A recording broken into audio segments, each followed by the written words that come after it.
que no entendíamos muy bien qué es lo que había definido Cardarelli como lo peor ya pasó, rememorando viejas frases de Mauricio Macri, y viene diciendo lo peor ya pasó desde mayo de 2016 más o menos. Te digo que desde la década del 90 que lo viene diciendo. Me gustaría preguntárselo a alguien que entiende un poco más, sin ofenderlo, Cazón, que usted, en materia económica, que es el diputado nacional y ex ministro de Economía y precandidato a gobernador bonaerense, no lo sé, el señor Axel Kicillof, que está en comunicación con nosotros. Axel, muy buenos días. Juana Morín, Rocío Cres, Sebastián Cazón, te saludamos. ¿Cómo estás? ¿Cómo andan? ¿Todo bien por ahí? Sí, todo bien, todo bien. Me alegro mucho. Axel, ¿lo peor ya pasó, como dijo Cardarelli? Mira, la verdad es que muchas veces en este gobierno nos encontramos con que los voceros y los que tienen que dar anuncios económicos que bueno, que ya se volvió una constante, cada vez que tienen que decir que la cosa va a mejorar, empeora después. Incluso hace poquito, no hace mucho, dijo Duhovne que ya por suerte se habían superado las turbulencias cambiarias y a los 3 días hubo otra devaluación y otra corrida. Así que, qué sé yo creo que hay una especie de intento fuerte de moldear las expectativas, que termina siendo contraproducente, porque después cuando las cosas pasan al revés, obviamente lo que pasa con el gobierno es que se pierde más credibilidad, confianza, y bueno, y termina contribuyendo a que la cosa, en vez de mejorar, empeore. Eso viene siendo, te decía, una constante. Ahora, en este caso, la verdad que el gobierno ha hecho fuertes intentos desde el punto de vista de lo discursivo y desde el punto de vista de algunas medidas de aliviar. ¿Te acordás que lanzó ese plan alivio y con varias decisiones, como para que de cara a las elecciones de octubre, y si se puede antes, se muestre algún tipo de, aunque sea mesetamiento de una situación que no para de deteriorarse? Han dado créditos a los jubilados, han dado créditos a los que reciben la UH. La verdad que esas cifras después están rodeadas de un gran oscurantismo. Uno no sabe cuánto han otorgado, ni en volumen, ni en cantidad de créditos, ni en plata, ¿no? El primer día se saturó, me acuerdo que se saturó la página para solicitar créditos en ANSES. Habían pedido algo así como 65.000 créditos en un plazo de 3 horas. Era realmente muy impresionante, y el gobierno al principio lo difundía con orgullo, y me dio la impresión que después se dieron cuenta que en realidad solo no hace más que describir una pésima situación económica y financiera que está atravesando la gente, ¿no? Sí, bueno, de hecho, Juan, mira, al principio, la primera vez que usaron este método fue de cara a las elecciones de 2017. Yo, más que plan alivio, lo llamé plan anabólicos, ¿no? Porque era como recurrir a medidas de fomento del consumo o de mejora de la situación, pero como es este gobierno, todo rodeado de enorme mezquindad y en realidad perjudicando a los que lo reciben, porque claro, son con tasas enormes, con lo cual genera algún tipo de acceso a bienes o servicios durante el tiempo que recibís el crédito, pero después hay que pagarlo. Entonces, sobre que le sacaron parte de su haber a los jubilados, además le cobran una tasa infinita. Entonces, obviamente, como hay una porción de la población en un estado de vulnerabilidad cada vez más avanzada, la verdad que uno es ambiguo, porque habría que advertir que las tasas son impagables, pero bueno, pero si hay alguien que no puede pagar los servicios, o ya claro, tiene una deuda muy grande y se los van a cortar, o sí, bueno, que no puede comer directamente. Claro, le da una especie de situación transitoria de acceso, pero bueno, que después se agrava.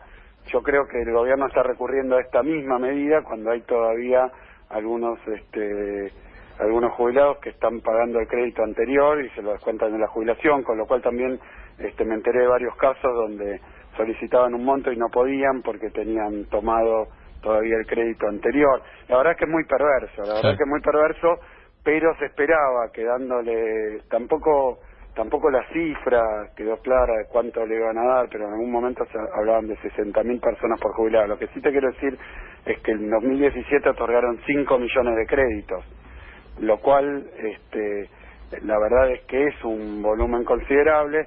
Te repito, es como que el jubilado, la plata que le robó el gobierno se la tiene que prestar a sí mismo, Claro. porque el gobierno le baja la jubilación y después, cercano a las elecciones, le presta cifras cercanas a lo que le sacó, al recorte que le hizo, nada más que es a crédito. Entonces los jubilados se prestan ellos mismos lo que el gobierno les recortó.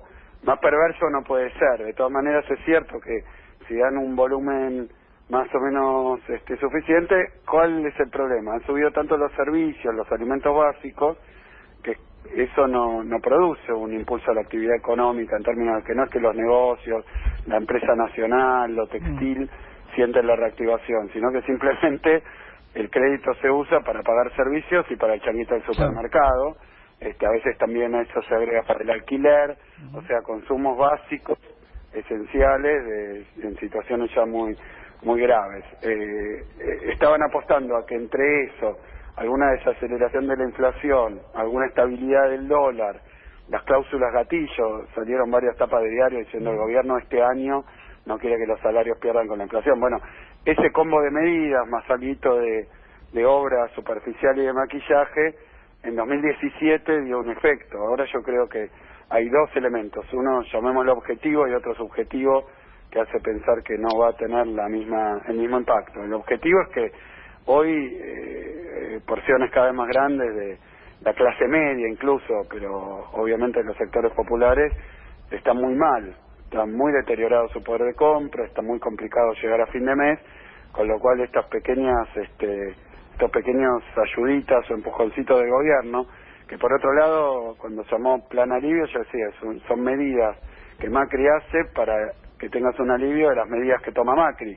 Entonces, desde el punto de vista objetivo, hay una situación mucho peor, que en 2017 están aplicando exactamente el mismo plan que para las elecciones pasadas, una cuestión casi cruel, diría yo, pero bueno, otra estafa electoral más. Claro. Ahora, desde el punto de vista subjetivo, yo creo que cuando de nuevo apelan a todo el mismo paquete, porque te acordás que lo peor ya pasó, la luz al final del túnel, lo vienen aplicando sistemáticamente todos los años, con más o menos suerte, pero en general todo el mundo ya piensa que este gobierno termina de sus 4 años con 3 de caída de la producción, hay sectores muy mal. Sí, el tema es que ahora lo dice el FMI, el FMI retoma un eslogan casi de campaña de Cambiemos, eso es lo preocupante. Sí, yo planteé cuando estuve ahí en Washington que esto no era, y se lo he planteado también a los funcionarios del FMI, no era un préstamo a un país, no es un préstamo a un gobierno, casi diría un gobierno, o un partido y un presidente. La decisión que tomó el fondo a mí me parece tremendamente equivocada y audaz, y además muy reñida con lo que es la filosofía, el espíritu del propio Fondo Monetario, si es que todavía eso tiene algún valor, ¿no? Es claro, y ya la propia prensa oficialista refleja que hubo una presión muy grande, particularmente de Estados Unidos, para que se le diera esta ayuda a Macri con intenciones de que llegara a las elecciones. Pero claro, cuando uno tira este tipo de enormes parches transitorios, lo que hace no es mejorar la situación.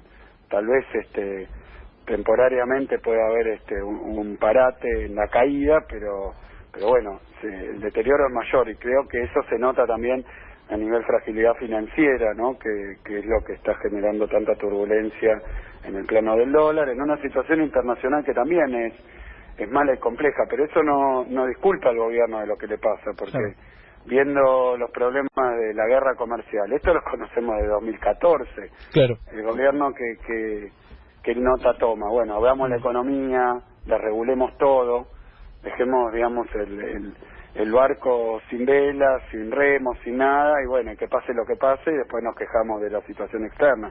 La verdad que hay montones de medidas para tomar, preventivas y digamos, de respuesta a situaciones así. Claro, Kicillof, Sebastián Cazón, te saluda. ¿Cómo andás? Bien, el viernes la semana pasada estuviste en Washington, ¿no? Y en el marco de un año electoral uno dice, bueno, fue a de alguna manera a despejar las dudas de inversores extranjeros. No sé si es así, esa es la primera consulta. Y la segunda, la frase que más quedó bollando y rebotando fue la de nadie quiere un default.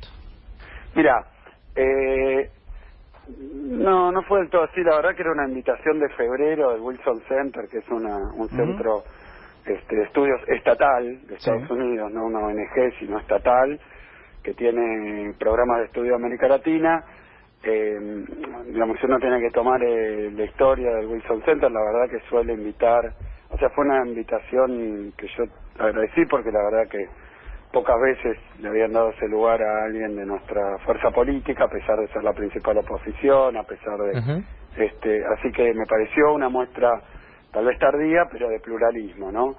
Y viene de antes. La verdad que no era en el medio de una circunstancia tan delicada como estamos hoy, en el plano cambiario, en el plano económico, social. Se veía venir, pero bueno. Lo que te quiero decir es que no fue una respuesta al fantasma que trató de construir el gobierno, de nuevo, por enésima vez, echarle la culpa a otro de los desastres que produce, ¿no? Sí.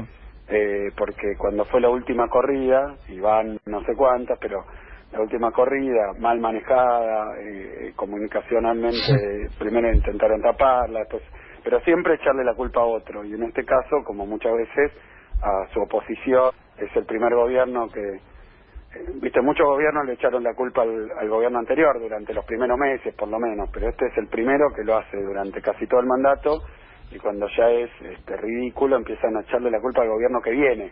Esto sí es una novedad.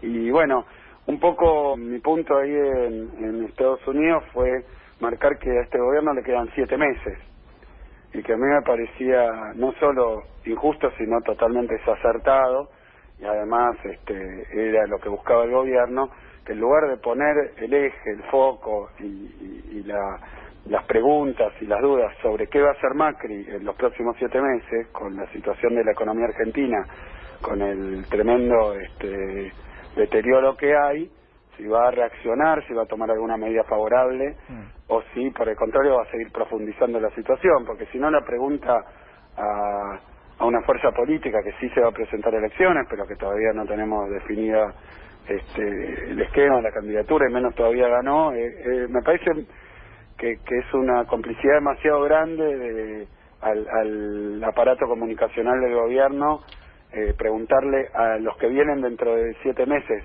tal vez, qué van a hacer con una situación cuando no le están pidiendo al gobierno que tome medidas para evitar que sea un desastre. Entonces, mi respuesta a esa presunta pregunta, de nuevo, plantada por el gobierno, porque a nadie se le ocurriría cuando estaba Cristina, cuando estaba yo de ministro, a 7 meses del cambio de gobierno, ir a preguntarle a los que podían venir después qué iban a hacer para solucionar el problema actual, ¿no? De hecho, de los fondos buitres el gobierno nunca jamás, la entonces oposición nunca jamás dijo si le vamos a pagar absolutamente todo, etcétera.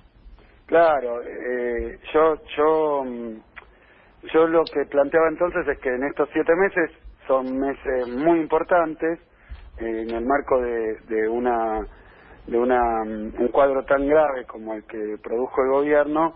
7 meses pueden producir efectos por 100 años mal dirigidos, mal administrados. Entonces, mi pedido a la audiencia de ahí era que no entraran en la trampa del gobierno, que la verdad que lo que tenían que hacer era ir a reclamarle a Macri y al Fondo Monetario Internacional, en la responsabilidad compartida que tienen por la situación actual, que paren de agravarla, porque si no, al gobierno que venga le van a dejar mínimos grados de libertad para tomar decisiones. Lo planteo de otra manera: durante los próximos 4 años hay vencimientos por 150.000 millones de dólares. Eso no es culpa ni de Cristina ni de la pesada herencia. 2/3 de esa plata la tomó Macri, para nada, se evaporó, porque de los 113.000 millones de dólares que a marzo habían abultado nuestra deuda externa, uno cuando se fija dónde fueron, 66.000 fueron a la fuga de capitales. Claro. Entonces uno dice, bueno, un gobierno con este grado de irresponsabilidad, de desmanejo, lo que debería hacer desde acá a los próximos 7 meses es tratar de generar un estado de cosas que no produzca situaciones de muchísima gravedad, ¿no? Claro.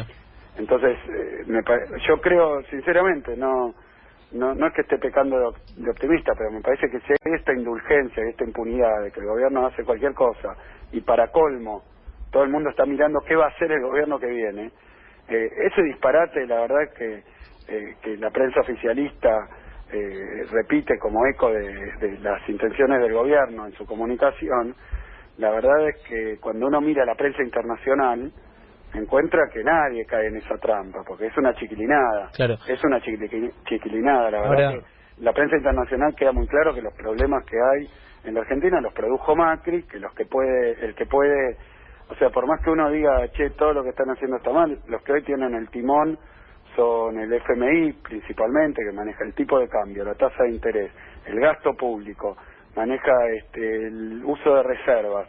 O sea, todas las variables relevantes las maneja el FMI. Un poco la pregunta era que me vienen a preguntar a mí. claro. ¿Por qué no le van a preguntar a esta gente qué es lo que piensa hacer?